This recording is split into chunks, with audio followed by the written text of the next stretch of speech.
Good evening, ladies and gentlemen, and welcome to Northwestern Melbourne PHN's electronic prescribing update for pharmacists. My name's Joe. I'm one of the primary healthcare improvement team here at the PHN.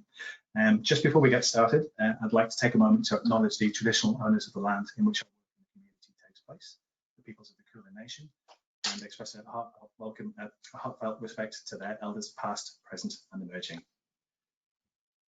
Just a little bit of housekeeping before we get started. So currently all of the audience is on mute for your microphones as standard. If you have any questions, please feel free to add them into the question box, and we'll have a Q&A session at the end of the presentation. So pop them in as we're going along, and we'll raise them at the end of the session and have a little Q&A discussion once the presentation is done. If you're having any issues, there's also a comments box, and my colleague is working in the background, Jen, and she's looking after the systems behind the scenes here. So if you have any issues, please send through a comment in the comment box, and we'll address those and try and get it working for you. Just a bit of shameless plugging for the PHN while we have your attention. So a few education and training sessions coming up. We have the hearing loss, cognitive impairment, and hearing aid solutions on Tuesday, the 16th of June. We also have a palliative approach to primary care on Wednesday, the 1st of July. And just as you did for this session, if you'd like to register for any of our events, just go to our website, go to the events page, and you can register yourself. We also have something called the Think Tank at Northwestern Melbourne PHN, which is basically like a brains trust of healthcare providers from within our catchment. And we'd like to get you guys involved with the work that we do and collaborate with us on the work we're rolling out across our catchment. I think it makes a lot of the work that we do a lot more meaningful when we have your input into what we're doing as well. And you're not signing your life away if you register for this. It's basically you get emails telling you what's going on with the PHN, and you can express an interest to be involved if you'd like to. Not that you'll need reminding, but obviously we have to keep these slides going during the coronavirus situation that we're having at the moment. So stay up to date. Keep in touch with the DHHS website, sign up to our updates, which we're sending out maybe weekly or bi-weekly at the moment, just as things change. Subscribe to the Victorian Chief Health Officer alerts, and make sure you have that hotline saved. This evening, we're lucky to be joined by two speakers from the Australian Digital Health Agency. We have Brian Spooner and Marwa Osman. And both of the people speaking to you tonight are adoption and clinical use leads with the agency.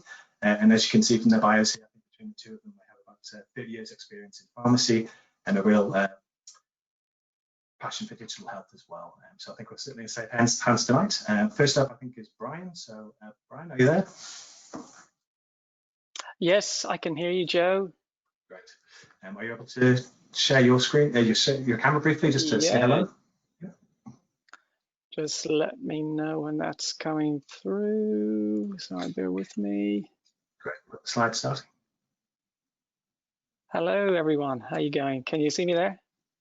That's great. Yeah, thank you. So there we have Brian and we have Marwa. Right. Welcome, guys.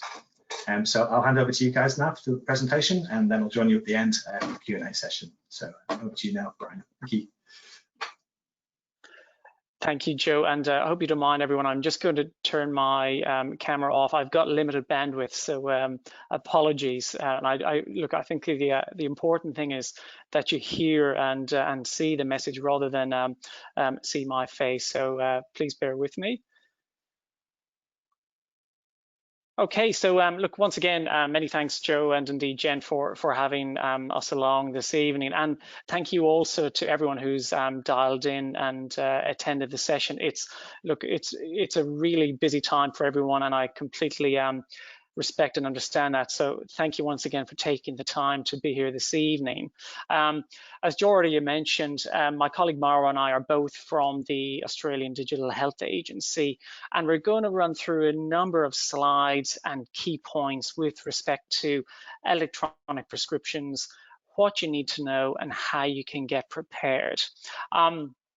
Excuse me, if you do have any questions at any point, you should have a little hand icon in the top right-hand corner to ask your question. Now, look, we will be saving answering any questions until the end of this session, but at the same time, we do hope to answer a lot of those questions that you may have by actually going through the content of the slides with you.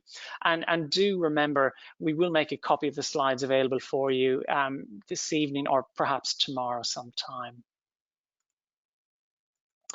So tonight, the purpose of the session is to provide you with an overview of the roadmap for electronic prescriptions. We'll outline the current software conformance details, and of course, we'll give you an introduction to the communities of interest. We'll highlight the electronic prescription models and of course the functionality that will be available in both the token model and what's called the ASL or the active script list model. We'll go through some steps to make sure that you're ready for electronic prescriptions, and we will outline what's called our communications toolkit, which will be available very, very soon. And finally, of course, we'll have our question and answer session. So what has been the agency's role in developing electronic prescriptions? Well, look, you can see from the top banner in the slide, electronic prescriptions are a component of the medicine safety and of course the broader national digital health strategy. And very importantly, it's pillar number 4 for us, I suppose, as pharmacists. So the Department of Health and of course the agency have collaborated to develop the technical components of electronic prescriptions, along with the conformance framework. And of course, we've coordinated the national change and adoption activities, and that's partly why you're here this evening. So work on electronic prescriptions actually commenced in 2018, and a huge amount of effort has been already invested in actually developing the technical framework for it. The framework itself has been co-designed along with key stakeholders through the agency's electronic prescribing technical working group. And of course, participants as part of this process have included representatives from the medical software industry, health professional and peak bodies, consumers, and of course, government. So the framework itself is going to outline and detail the specific requirements for software providers to make changes to their software products. And this, of course, will make sure that the software produced will be aligned with the legislative framework. And this, of course, will ensure that we've got very, very close and specific adherence to privacy and, of course, to the security principles. And very importantly, it's all designed to maintain patient choice. So on this slide, you can see we've got a roadmap or I suppose a high-level view of electronic prescription implementation. And of course, this does outline the Australian government's recent measures, which were announced in response to COVID-19, and of course, the longer-term electronic prescription solution. So what's happening now? Well, currently there are options available for patients to receive medicines. And of course, special arrangements have been put in place for prescribers to provide pharmacies with a clear digital image via fax, email, or text message of a prescription for a patient who has had a telehealth consultation. Now, there are multiple terms for this. Some of you may know it as image-based prescribing, the interim solution, or of course prescriptions via telehealth. Now again, this is very much an interim solution only, and it's designed for use during the COVID pandemic. And my understanding is that this prescriptions by telehealth option will only be current until the 30th of September of this year. And again, it is important to differentiate and do note that it's absolutely not the same thing as electronic prescriptions. So again, we won't be covering too much or anything at all actually going forward on the prescriptions via telehealth model. But if you do have any questions or queries, I know the Department of Health website has got a huge amount of information about it. And I do know that the Pharmaceutical Society has got a link or a resource on their website, which actually breaks down the interim solution, and it's actually got the individual state and territory legislative requirements that you need to meet in your practice. So from now on, the implementation of electronic prescriptions is being accelerated, of course, in response to COVID. So this token model that we're so keen to talk about is going to be progressively available.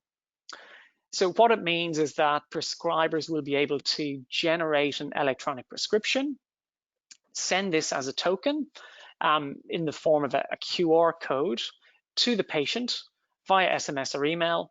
And of course, the pharmacist will then be able to scan the QR code and download the prescription details in the pharmacy. So this solution, again, is part of the broader electronic prescriptions plan, but of course, it's all been fast-tracked. It's all been accelerated in response to COVID. And of course, from later on this year, there will be what's called the active script list model available, and this will be in addition to the token model. So both options will be available towards the end of this year. But do remember that patients will continue to have the option of the paper script. That's not going anywhere. These are just two options that will be available moving forward. So what are electronic prescriptions? Well, electronic prescriptions are basically an option for patients to receive an electronic prescription as an alternative to a paper prescription from their prescriber. And of course, the primary difference between the electronic script and the paper prescription is that the legal entity itself is an electronic document. So patients and prescribers will be able to choose between either the paper option or indeed an electronic script. And it is important to remember that with this introduction, that choice for the patient will continue to exist. As I said, it's not going anywhere. So why are electronic prescriptions important? They will provide greater choice for patients whilst maintaining patient privacy and, of course, integrity of personal information. So that's a key point. Electronic prescriptions are incredibly secure. The electronic prescription document itself will be stored in an encrypted database in what's called the prescription delivery service. Electronic prescriptions will provide an opportunity to protect community members and, of course, healthcare providers from exposure to infectious diseases. So this is vital. Very importantly, it's going to remove the need for handling and, of course, storing a physical paper script, which is often a very, very burdensome task. It's going to improve efficiency in both prescribing and dispensing of medicines. And it may also actually reduce prescribing and dispense errors. And very importantly, its electronic prescriptions are designed to actually support digital health services and, of course, the broader telehealth strategy and, of course, the national digital health strategy, all tailored to making sure that there's continuity of patient care.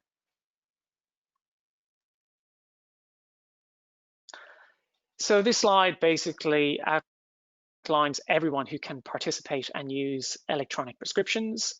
So we've got our prescribers, obviously our dispensers, software providers, and of course our consumers. Now again, the consumer is at the center of all of this. Electronic prescriptions are designed to complement existing services and practices. And of course, the consumer can choose between the electronic prescription and of course the paper prescription option.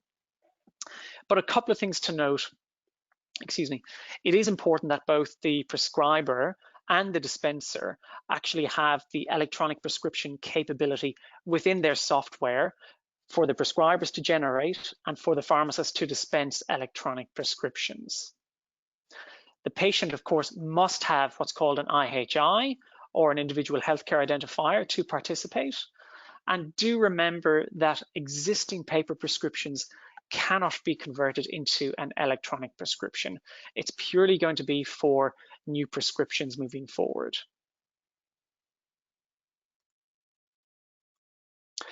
So there are essentially two models for prescribers to generate electronic prescriptions.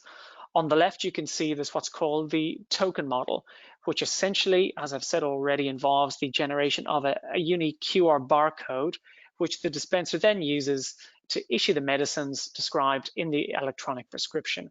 And of course, this is going to be progressively available from this month. The QR code itself, of course, is not a legal document. It's simply a token or a notification that a prescription has been created.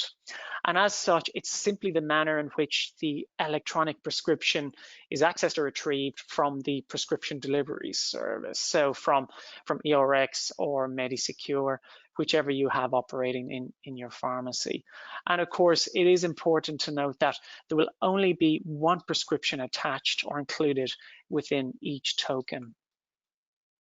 The second option on the right of the slide is what's called the active script list. So following presentation of appropriate identification, the dispenser will actually be able to retrieve prescription details for a patient from their active script list. So I suppose that the thrust of this model is to, move past the challenge of lost tokens. And of course, it's going to be ideal for patients who are on multiple medicines or who suffer with chronic illnesses, or equally for patients who aren't particularly digitally health literate. So they can actually, either present in their store, in a pharmacy store, or indeed actually contact, their chosen pharmacy directly and say, look, I need my prescription for medicine X, Y, or Z. So I think from a pharmacy perspective, it is important to emphasize that the active script list model is probably a model that's more complete. It's definitely going to be a model that will work really, really well for residents of aged care facilities or patients indeed that you might be packing medicines for, dose administration aids. I think you get the picture. But for the time being, the focus of electronic prescriptions is going to be the token model on the left-hand side, and of course we'll have the active script list towards the end of the year. So on this slide, you can see a very, very simplified workflow of what it will actually look like for generation of a token. So initially, the doctor will prescribe the medicine via their electronic prescription conformance software. The prescriber will then send the message to the patient during the consultation. And this is a very key point. It is recommended that prescribers make sure that patients actually receive the token code on their device, whether it's by SMS or email, during the consultation, or at least, even shortly after the consultation. If the patient hasn't actually received the token, they really, really should contact their prescriber again, or certainly contact the clinic that they've actually attended to obtain the script. So once the patient receives the token, the patient then needs to communicate that token code via SMS or email to their preferred pharmacy. Or of course, they can actually present it in person on their phone. Now look, I'm not going to go into workflow suggestions for pharmacies. I mean, it's going to really depend on individual stores and groups indeed. So there will be, I know actually, a lot of the dispensed softwares that are in development are actually coming up with unique workflow suggestions to manage the generation of that token within their dispense software, so that they can manage queuing, etc. So once that token code is presented to the pharmacy, whether it's by email, SMS, or in person, the pharmacist can then actually scan that code and process the prescription using their conformant dispense software. Point to note as well, and it's something we've received a lot of questions about over the last couple of weeks, if the prescription actually has repeats attached. So for example, a prescription for a blood pressure tablet, or maybe a cholesterol medicine that a patient receives a 5 or 6 month supply for. Upon dispensing of the initial supply, the dispensing pharmacy will then actually send a new token to the patient for their repeat supply. Now, routinely, this is sent in the same manner in which the patient received the initial token from the prescriber. But my understanding is that depending on the dispense software and that you may have running in your pharmacies, there may well be the option to actually send that token to the patient in the form of an SMS or an email. So there will be a little bit of flexibility around that. I should remind you as well that once that initial token code has been dispensed, it's thereafter invalid.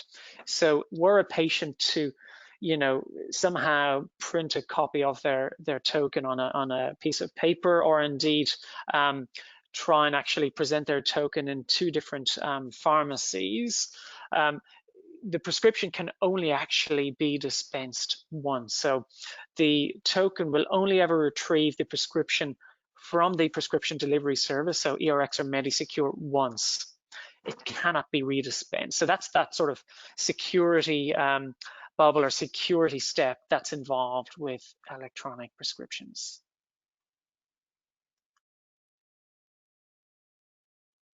Oops.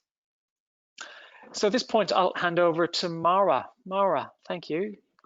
Thank you, Brian. So now I'll take you through a case study. Our patient here is a 4-year-old. His name's Julian, and he has a fever and a sore throat, and his parents have decided to take him to the GP.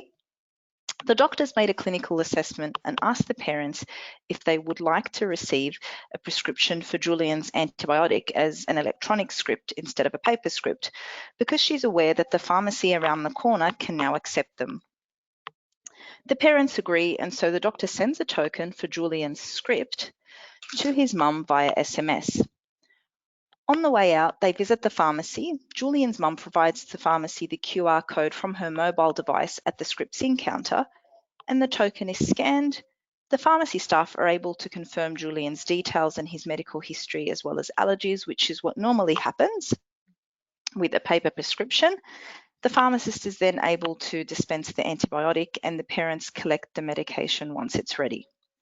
So, although patient convenience and information security is one of the main benefits of using electronic prescriptions, especially in scenarios where patients want to order medicines online in advance, or if they're isolating at home, this example demonstrates how electronic prescriptions can be used by family members receiving tokens on behalf of someone else. And this situation shows that it goes beyond the current situation we're in of COVID-19, when patients do regularly start to see their doctors at the clinic. Next slide, please, Brian. So on the next screen, I've got an example of what it may look like on the doctor's end. Now, keep in mind, there's going to be slight variations depending on what software the prescriber is using. But the prescriber here has a choice.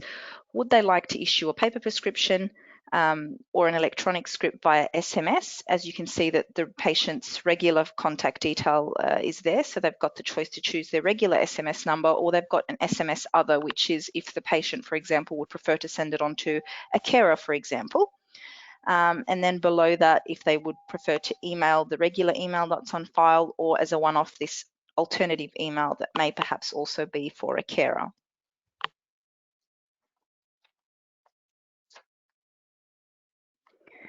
On the next slide, we've got an example of how then this would go on to look like from the patient's end if they choose to receive an SMS.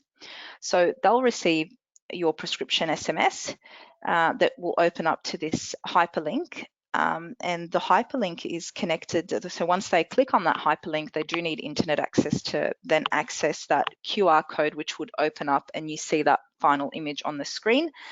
There's very minimal details in terms of, privacy of what's actually on there. So there's not too much to go on. It's mainly the patient's initials, the name of the medication, the strength, quantity, and as you can see, the date of the script and the supply remaining very faintly, but you will get a copy of these slides later so you can look at this in more detail.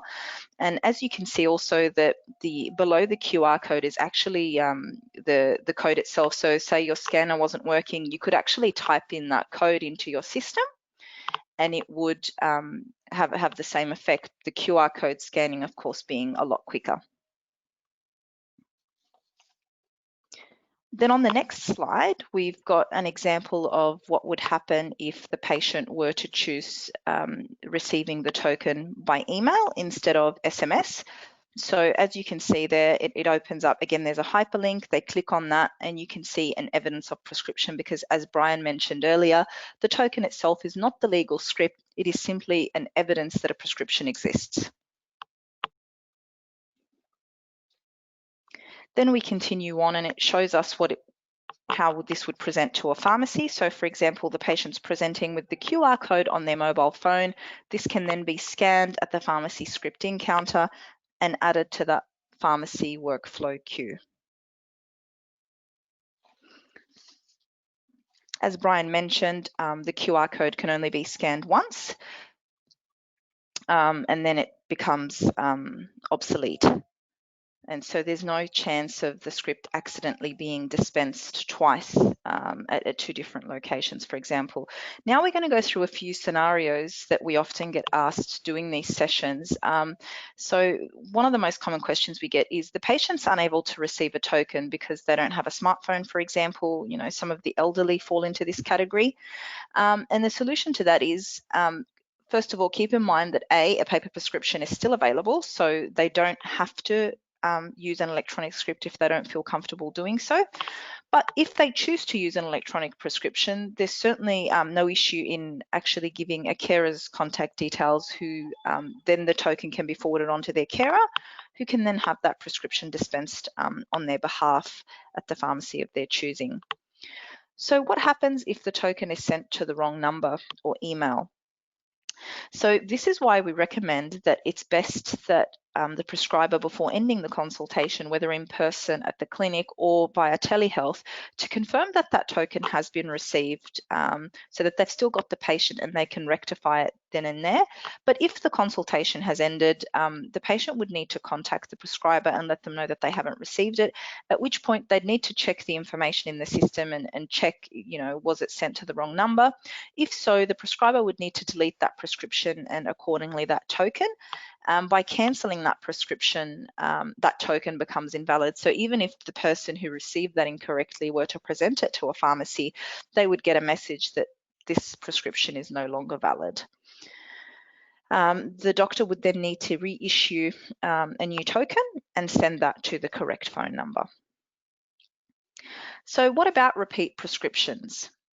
So if something has been prescribed electronically and there are repeat supplies, what will happen is that dispensing pharmacy will then, at the point of dispensing, reissue the next token for the next repeat supply. And this can then be sent to the patient either via email or SMS, whatever they choose.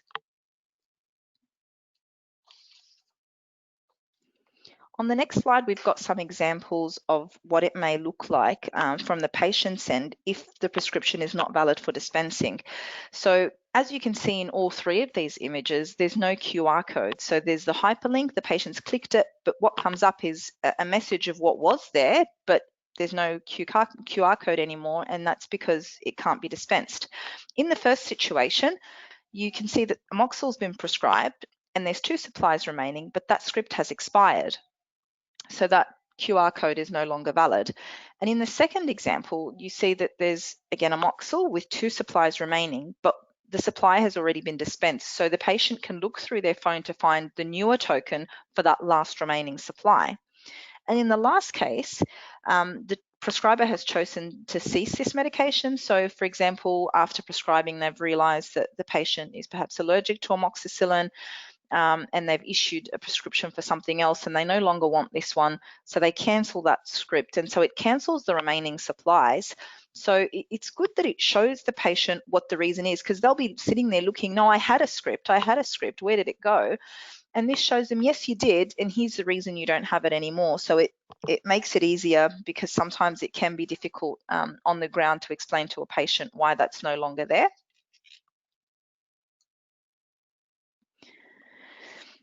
Next slide, please, Brian. So over here, I've got an example. It's actually, this is a copy of what's on our ADHA website at the moment. And at the bottom, there is a link to this register of conformance for electronic prescribing. It is available in the public domain, and we do maintain this list and update it as soon as newly conformance software becomes available. So you can continue to refer to this list to see which softwares are conformant. But it is important to note that just because a software provider is listed on the web page as conformant, it doesn't mean that all of their customers with that software are enabled for electronic prescriptions, or that they've started using the functionality. Because remember, as you know, with your pharmacies, from your end, even if your software is enabled, you still need to do a lot of background work, which is to make sure that you've got a HPIO, that you're connected to the HI service, that the pharmacists have their HPIIs, and that's been linked in the system to the HPIO of the organisation. So there is things to do in the background to be ready for EP.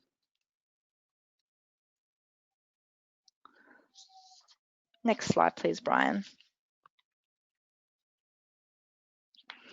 So now I'll talk a little bit about communities of interest, and some of you may have heard about the first electronic prescription in primary care that was successfully transmitted and dispensed in Anglesea, Victoria on May 6th this year. So a number of communities of interest are being established, and this is to ensure a smooth rollout of electronic prescriptions of the project across the country. At the moment, we are identifying these communities of interest, and over the month of June, we expect to establish approximately 10 or more around Australia. And this is to ensure that any technical or workflow issues can be addressed on a smaller scale. And it's important to mention that we're hoping, hopefully from August 2020, that the active script list model is then to be included in this communities of interest project. Following this, the progressive deployment of electronic prescribing in a steady and managed approach is expected by about September this year.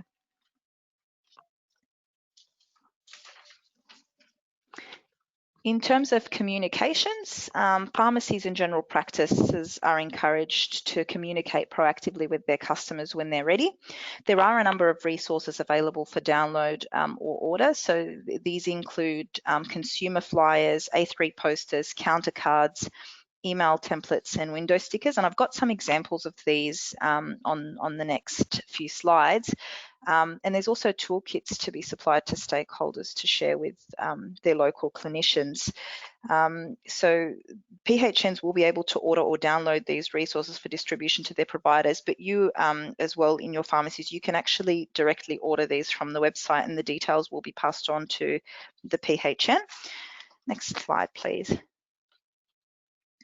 So the communications resources that will come up on this. Yeah, so these are examples of the flyers, the posters, and the window stickers. There are two options for providers. You can choose resources that focus on EP is coming soon or rolling out now, depending on where your pharmacy's at, and also, I guess, the doctors around you. And also some point of sales materials that have both of the messaging depending on where you're at. So perhaps you'll start with EP is coming soon and then rolling out now when you feel that you're ready. So I guess to summarize, we'll go through a readiness checklist of what do we need to enable or to be ready for electronic prescriptions. As I mentioned earlier briefly, ensuring that your pharmacy has a HPIO and that it's connected to the HI service. There is a link there if your organisation doesn't. Most pharmacies already have this set up, but again, there's a link there if you need to get started with that. You need to confirm with your software provider what it is that you need to connect to the HI service. So whether it's an ASH certificate or Medicare PKI is required, and that then has to be linked to the HPIO of the organisation. The pharmacy has to also be connected to a prescription delivery service such as ERX or MediSecure. And you need to upgrade your software. So assuming that you do have conformance software, you need to update to the latest version that actually enables electronic prescriptions. And that the information does need to be input into that clinical software. So the HPIO, the HPIIs are the pharmacists that work there, and you need to validate the patient individual health identifiers. It's also important at this stage, while we're getting ready for electronic prescriptions to come to the pharmacy, to start cleansing that data on the system. So when was the last time that you updated those contact details for patients and their carers? you know, checking those mobile numbers, email addresses. Quite often in pharmacy, we don't have that information, and it's important to have that information because when you start issuing those repeat tokens, you will need to look at the accuracy of that. If you're sending it to a mobile that's now obsolete, it's going to cause a little bit of running around to then chase that up and fix it, and you know, talking to doctors to delete tokens and that sort of thing. So best to start cleansing now, so that you don't need to do too much work when it's all ready to go. It's also important to start discussing workflow that's suitable for your organization. Keep in mind that it's probably the uptake is not going to be fast paced. So it's about making those changes as you go and responding to those changes. What will work for your pharmacy, the size of the pharmacy, is the script in and script out counter the same counter? Is there a scanner set up there? So those are the things you need to look at to, I guess, combine the prescription workflow between paper and electronic prescription and keep things running smoothly. It's also important to stay up to date with relevant state and territory legislation for any changes with regard to electronic prescriptions. And keeping in touch with your local health providers, so the GPs that are around, to confirm whether they're able to generate, whether they're interested in generating an electronic prescription, so that you can work together to facilitate that for your patients. And finally, keep up to date from the Australian Digital Health Agency website. We have an electronic prescriptions page that has lots of useful information, and I've got some resources coming a bit further down the track. So go through some upcoming information sessions for those that are interested. There's a few things that are being hosted by the Digital Health Agency during June, and links are there if you would like to join any of those.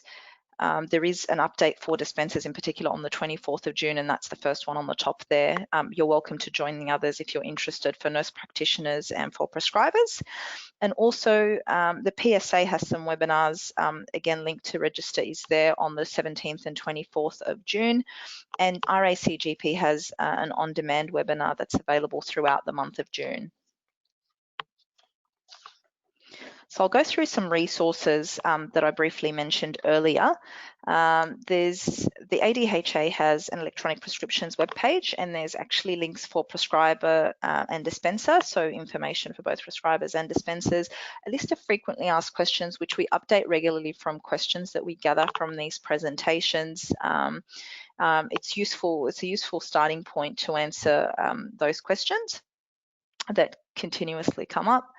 And also it has links to those upcoming webinars, similar to what I mentioned. We continuously have webinars that keep coming, which keep you up to date and abreast of any changes as they happen. And also some prescriber and dispenser fact sheets. Some e-learning modules will also be released soon for electronic prescriptions, and also some links there from the Department of Health, the electronic prescribing webpage and fact sheet, and some software provider resources. So the links there for ERX and MediSecure.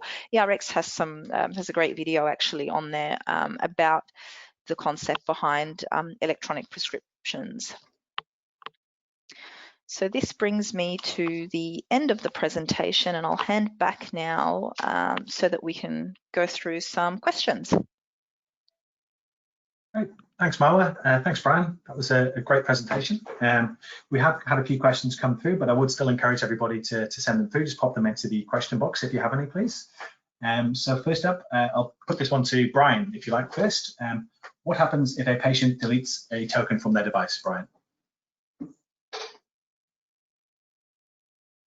Can you hear us, Brian? Sorry, I was on mute there. Yes, I've got you, Joe, loud and clear. Look, yeah, it's a good question, and it's one that happens all the time. And of course, it's a big concern because, of course, electronic prescriptions are a huge change in workflow for prescribers. But look, if a token has been inadvertently deleted or lost by a patient, the prescriber can actually generate that token again, or they can equally cancel that prescription and generate a new token for the same medicine, and of course communicate or send that to the patient by SMS or email, whichever is easiest. In the scenario that we've got a prescription that has a repeat, so it's the repeat token that you've actually lost, what you actually need to do is contact the pharmacy where you had the previous supply dispensed, and that pharmacy would of course be able to regenerate the prescription token that you had lost, and of course send it to you, whether it again SMS or indeed by email. So yeah, really good question, and yeah, we received that question quite a lot. Mm-hmm. Thanks, Brian. I think we might have a bit of a bandwidth issue with your connection with the video on, possibly. So we may have to lose your video possibly soon. See how we go. Another question. Yeah, I'll turn that off. I think we get this. This sounds a bit better when you have the video up there, Brian. So we have another question, Marwa, if you'd like to take this one. We have, are there safeguards to prevent patients using their token multiple pharmacies? Yes, definitely. So as I briefly mentioned before, what happens when a token is presented to a pharmacy, it actually locks out so if, say, somebody makes a copy or forwards that token to a family member to pick up from another pharmacy, and so it's presented at 2 different pharmacies at the same time, whichever one is presented first is going to automatically lock the other one out of the system until it's dispensed. So there's no chance that they will both get dispensed. Whichever one goes through first will get dispensed, and the second one that attempts to get that dispensed will say this script is no longer valid. Great, thanks, Marwa. So we have one more question remaining. So if anyone has any more questions, please send them through now. Just while we're addressing the final one that we have at the moment, if you have any more, please send them through. So should we throw this one to Brian? Will the software cater to legislative requirements of individual states and territories? That's a slightly curlier one. So over to you, Brian. Yeah, very topical, and of course for us Queenslanders sitting out here in Brisbane, we're yet to pass the appropriate legislation, and I know South Australia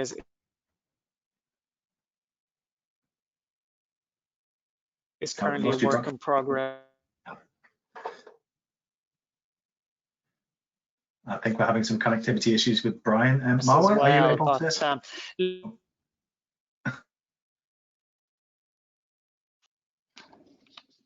Hello? Hi, Marwa. Sorry, we lost Brian a bit there. Yeah. Just a bit yes, difficult with the connection. Are you able to address the question? It is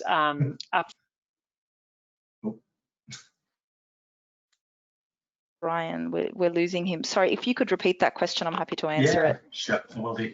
So will the software cater to to legislative requirements of individual states and territories? Yes, definitely. So software providers are working very hard to, prepare each state, I guess, for the nuances in the legislation which vary between them. But having said that, the ultimate onus is upon the health practitioner to make sure that they are practicing within what's legally required. But I'm aware that the software developers are not actually enabling the functionality until it's suitable, I guess, to use, and the legislation approves its use. Mm-hmm. Great, and we've had one more question come through as well. So this is always been instances where medicines are out of stock and we have to refer them to another pharmacy, or patients change their mind after dispensing due to pricing. So does that mean the patient can't retrieve back their token if they change their mind? An interesting question. We'll go back to you again, Marwa, please. That's a great question. So what will happen is once that script is dispensed, it disappears from the prescription delivery service and it's no longer valid for dispensing. But once the pharmacy cancels it, it then actually goes back to the prescription delivery service and sits there like nothing happened. So they can then go on with that original token and get it dispensed somewhere else. Great. So thank you. Thanks for that question as well. So that's the end of the questions that we have at the moment. Unless anybody else would like to send some through, we'll sort of wrap things up. So Brian, Marwa, are you still there with us, Brian? I'm here. Oh, Marwa, is that it? So we're all done with the questions. I don't think there's anything else coming through. So just like to thank everybody for joining us this evening. It was a great presentation, Marwa and Brian. Sorry we've lost you, Brian, towards the end of it. Obviously, there's some kind of internet connection problem for you at the moment. But yeah, thank you very much for joining us all this evening, everybody. And we'd like to wish you a great evening. Do you have anything else to say, Marwa, at all? No, thank you for having me. That's an absolute pleasure. Thanks very much. So thank you very much. Enjoy the rest of the evening, Joe. everybody. Thanks, Marwa. Oh, you're back, Brian. Great. See you. Thanks very much. Bye-bye. Bye-bye.